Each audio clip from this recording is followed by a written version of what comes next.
Hello, welcome to our special broadcast on Prime Minister Modi's visit to America. I'm Parikshit Luthra. Prime Minister Modi is set to embark on his first state visit to the United States, a visit which promises to be a power-packed one with an elaborate agenda covering trade, visa issues, education, defense, semiconductor, space, AI, quantum computing and much more. Prime Minister Modi and President Biden will spend time with each other over the next 4 days, and Prime Minister Modi lands in New York tomorrow. Let's look at the Prime Minister's agenda. Yes, he lands on the 20th of June. This will be a 4-day visit to the United States. Soon after landing, he will meet select US CEOs, and this includes heads of Micron Semiconductor Manufacturing, GE and General Atomics. On the 21st, the Prime Minister will be leading the International Yoga Day event at the UN headquarters in New York. He then takes off for Washington, D.C., where he will attend an event on skilling and capacity building. There will also be a private engagement between Prime Minister Modi and President Biden in Washington, D.C. On the 22nd, that is the main day of events between Prime Minister Modi and President Biden, this will be a day of formal bilaterals. There will be a ceremonial welcome at the White House. There will also be delegation-level talks between both sides. The same day, the Prime Minister will address the U.S. Congress and attend a state dinner hosted by President Biden and First Lady Jill Biden. On the 23rd, he will meet U.S. CEOs once again.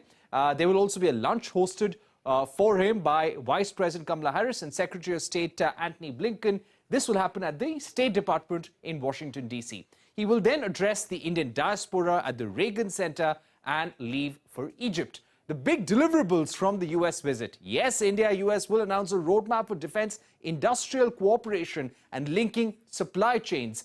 GE and HAL will sign a multi-billion-dollar deal for 80% tech transfer by value. GE to transfer fighter jet technology over 3 years, and 600 Indian MSMEs, we learn, could benefit from this jet engine deal.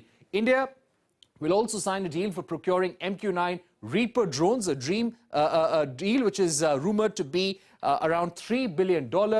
This will be with General Atomics. There will also be extensive, wide and deep discussions on critical and emerging technology between India and the United States. Both countries are likely to sign an agreement on collaboration in skilling, training, research and manufacturing of semiconductors. Micron is likely to announce an investment of over $1 billion to set up a semiconductor facility in India. Joining me now to take this forward is C. Mohan, Senior Fellow, Asia Society Policy Institute, and Meera Shankar, former Indian Ambassador to the United States. Also joining us, K. Krishna Moorthy, President of the Indian Electronics and Semiconductor Association. Mr. Mohan, give us a sense, can we describe this visit as India's pivot towards the United States when it comes to defense technology and defense manufacturing? How do you see this visit in light of Joe Biden's geopolitical agenda and India's current challenges and priorities?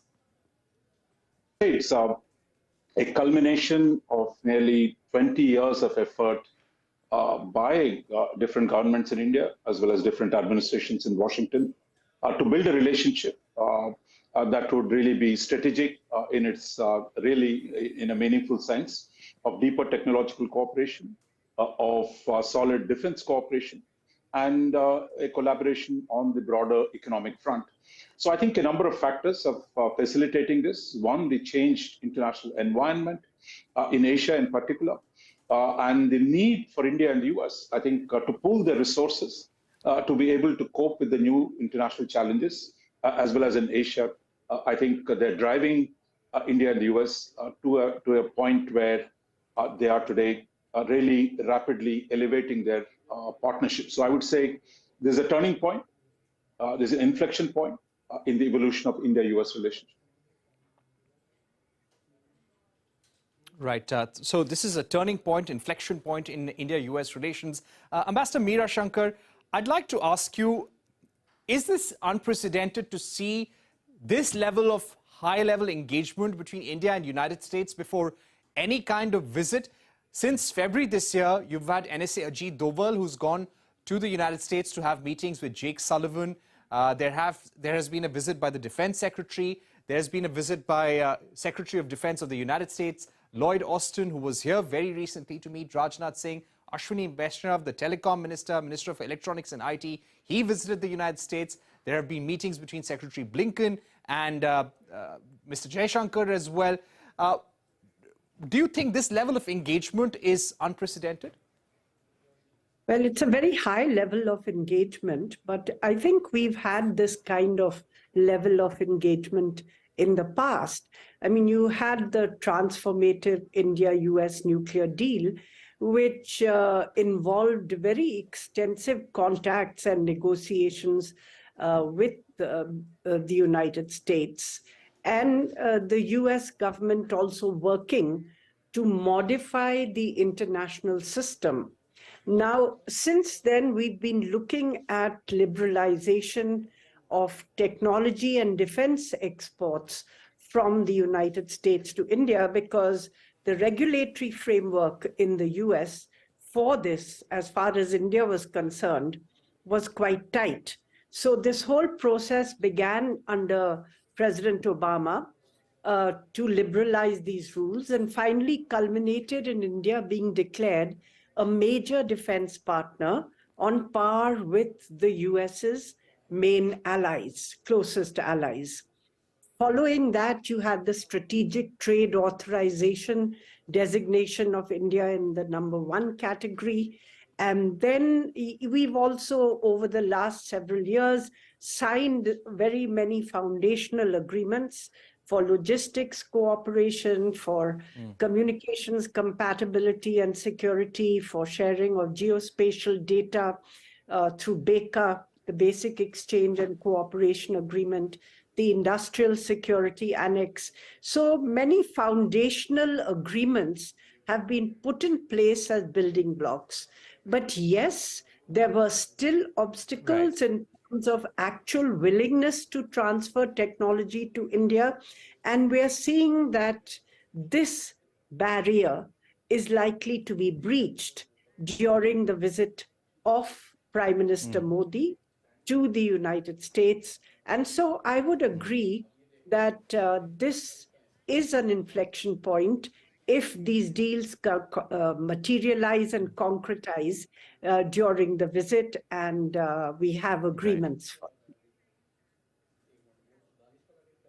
Right. You're absolutely right, because in repeated conversations, the US NSA, the Indian Foreign Secretary, they've all said that all the meetings have been aimed towards removing the regulatory hurdles in defense, in critical and emerging technologies. Talking about critical technologies, let me go across to Mr. Krishna Moorthy, the chairperson of the Indian Electronics and Semiconductor Association. Mr. Krishna Moorthy, when it comes to chips, what kind of an agreement are you expecting between India and the United States?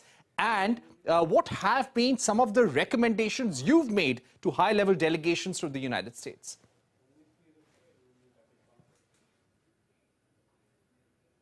Thank you, Parikshit. Just as what Madam, the former Indian Envoy said, see, the access to technology is what is the primary requirement for India to become a chip manufacturer. So the building blocks have all been constructed.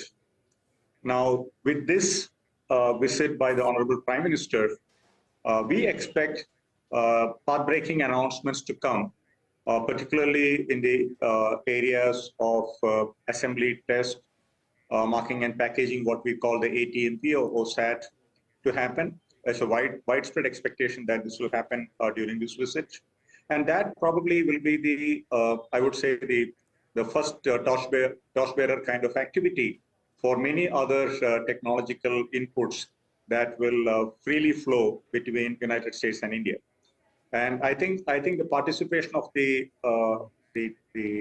various levels of meetings, IESA itself was involved in the discussion with the visiting Undersecretary of Commerce for International Trade, Ms. Marisa Lego. Recently, we have expressed that there are multiple initiatives that IESA and other industry members are looking forward from the US government, particularly, as you rightly said in one of the agenda items, creating world-class global skills, scalable kind of skills that are required for the ICET to progress smoothly. And the second one, of course, is pre-competitive R&D research. There are top-class research institutes in US. There are similar institutes in India who are aspiring to be part of that ecosystem where deep technology research happens. So these are some of the, and then I can elaborate more, creating ICT incubation, dedicated ICT incubation centers and manufacturing clusters, which are both on the front burner as far as the Government of India, Ministry of Electronics is concerned. So how can we collaborate more specifically in growing this is what we have discussed so far in various forums. Okay. I'll come back to you, Mr. Krishna Moorthy. Coming back to Mr. Raja Mohan, on the issue of defense, today the Foreign Secretary said that the focus will be on having a comprehensive defense industrial roadmap that makes sure there are linkages between defense industries of the two countries. There are supply chain linkages. Why do you think this statement is important, Mr. Raja Mohan, and what is the significance of the GE-HAL deal for India, according to you? Look, I think Ambassador Shankar pointed to the change in the US attitude towards technology transfer.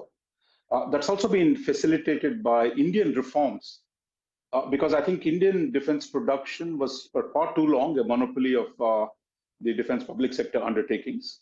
What this government has done is really to open up India's defense production to more participation by private Indian capital as well as foreign capital. So I think that has created a new space for engagement between the Indian entities and the United States. And as you mentioned in your initial report, that today the GE-HAL agreement will also involve a large number of Indian MSMEs, as well as some of the leading engine makers, aerospace engine activity in India that is done by Tatas and others. So I think one of the critical elements was to bring in the Indian private sector into play, because traditionally the whole argument was outsiders should just come and hand over the technology to the Indian PSUs or the DRDO. But I think it is by bringing in the private sector where both sides can actually begin to see collaboration and benefits, and the creation of a more broad-based ecosystems within India. I think that is one. We've also seen a similar effort in space, where the privatization has taken place, is taking place, and I think that's also opened up room for greater collaboration.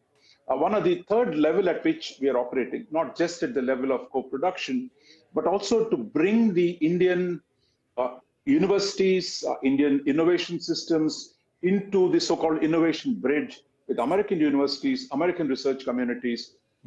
This, I think, will provide the foundation for a longer-term substantive research and development, a shared research and development on weapons-related and defense-related technology. So I think it is India's internal change that is making it easier to do this.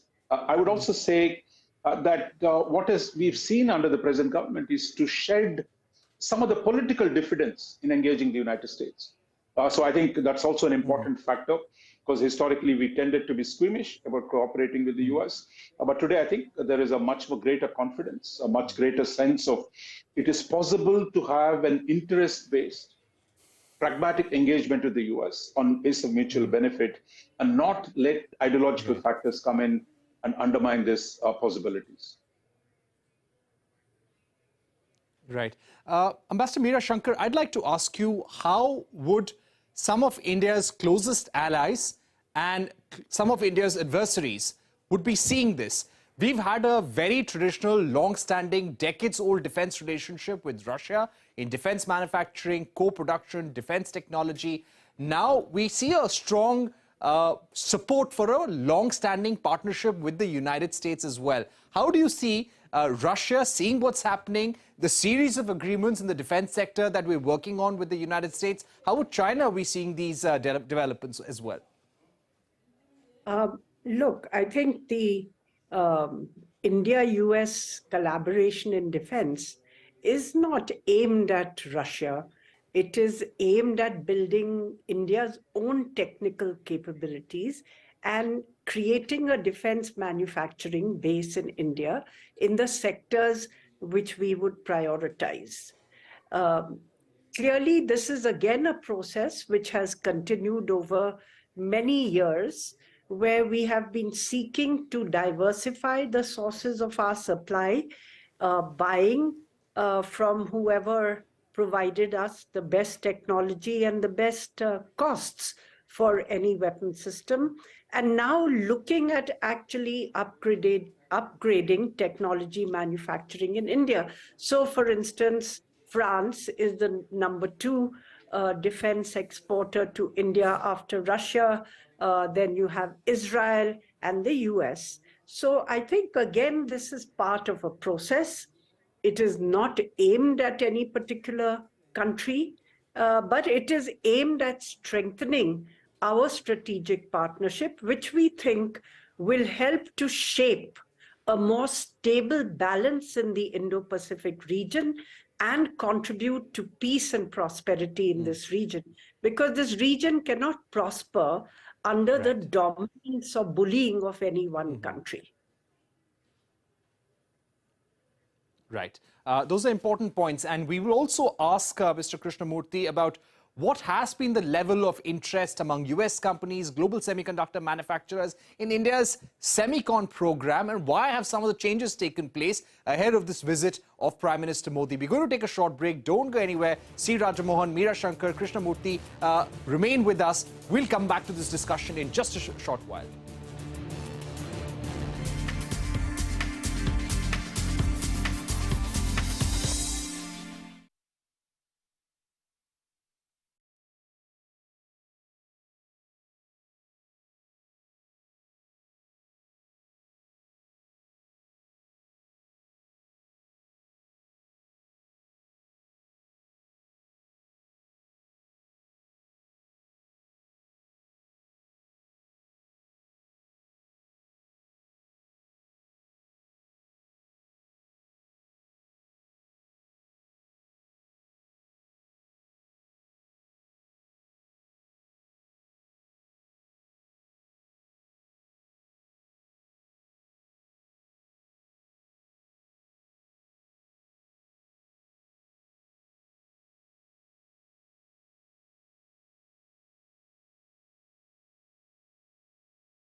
Welcome back. We still have with us C. Raja Mohan, Senior Fellow, Asia Society Policy Institute, Meera Shankar, former Indian Ambassador to US, and Mr. K. Krishna Moorthy, President of the Indian Electronics and Semiconductor Association. Mr. Krishna Moorthy, coming to you, we have been hearing reports about Micron Semiconductors being very keen to invest in the Indian semiconductor manufacturing ecosystem. There is a report which says that they could be investing upwards of $1 billion in packaging. Without going into this report, could you give us a sense of what has been the interest among US manufacturers when it comes to manufacturing of semiconductors in India? And do you think some of the recent changes to India's semiconductor policy were aimed at investments from the United States? Yes, indeed, Parikshit. But even before I answer that manufacturing part of the question, let me go back in time. Since 1985, when Texas Instruments set up their first design center by an American multinational company for doing design in India, almost every semiconductor company, whether they are in the chip design or in the associated tools development or any other aspect of semiconductor ecosystem as far as the design environment is concerned, they all have come into India in big numbers, and they are constantly growing. In fact, the details and the reports that we have and access to the data that we have today says that almost all of them are planning for growth in this country with their more and more hiring more and more talent and becoming more and more entrenched, not only in one or two locations, but they are moving to other locations like Pune and Hyderabad, etc. So we have seen that pull of gravity, so to say, as far as the design is concerned. Now you consider the other side of the spectrum, where we have estimated that India's consumption of electronics products by 2030 is going to be in the range of $300 billion. Now, that translates into something like $100+ billion worth of semiconductors consumed in the country. And so on one side, we have very strong design capability. The other side, we have large consumption. So it's just natural progression of business decisions that is going to bring the manufacturing activity to India. And within that, the easier ones, I would say, that the ones which can cross the barrier of coming into India and becoming operational and profitable are the OSATs and ATMPs. And that's what we are hearing. Probably there will be some announcements coming. I don't know which company or which, it's not possible for me to comment on that, but we are definitely going to see a series of announcements coming in the next many weeks. Probably the one will start with this visit of the Honorable Prime Minister. But the interest part of the American companies in India, that's constantly growing by the day, because there is a market which is growing constantly. The age demographics is adding to that. The ecosystem has become very favorable. The semiconductor policy that Government of India announced on December 15, 2021, and further fine-tuned in July last year, has played into this significantly. Because the kind of benefits that the central government has offered, and on top of that, sweetened by additional policy inputs coming from different states, like the state of Karnataka, where we are located, to the state of Gujarat, Andhra Pradesh, even the smaller states like Odisha and states like Telangana, they are becoming very, very proactive and very aggressive to play in the semiconductor ecosystem. So this is all auguring well to attract these big investments coming to India. So policy support and the I must mention here the huge infrastructure growth that is happening, whether it is the port, airports, or roads, which are all equally important, because semiconductor manufacturing happens in a very complex ecosystem. There are about 200+ chemicals, gases, metals, minerals required to go into a wafer fab. So they all need to be brought in from different parts of the country or the world. They all need to move in and move out seamlessly. So infrastructure plays a big Krishna role. Moorthy? And even that has improved, and significantly, an order of magnitude they have modified, they have moved in the forward direction. So I think it's a combination of the belief. All right. I'm going to come back to that point. Right. So you're saying a combination of factors working for India. Let's see how this visit augurs well for the semiconductor program. But Mr. Raja Mohan, coming to you, what will be Joe Biden's priorities? Prime Minister Modi will only be the third leader to be hosted for a state visit at the White House during President Biden's tenure. What were some of his priorities, key messages to PM Modi likely to be? And I'm just going to read out a message that we've gotten, a news alert, that US Secretary of State Blinken has said that Washington does not support the independence for Taiwan. He is in China right now. What's going to be the big message on China, the big message on Russia?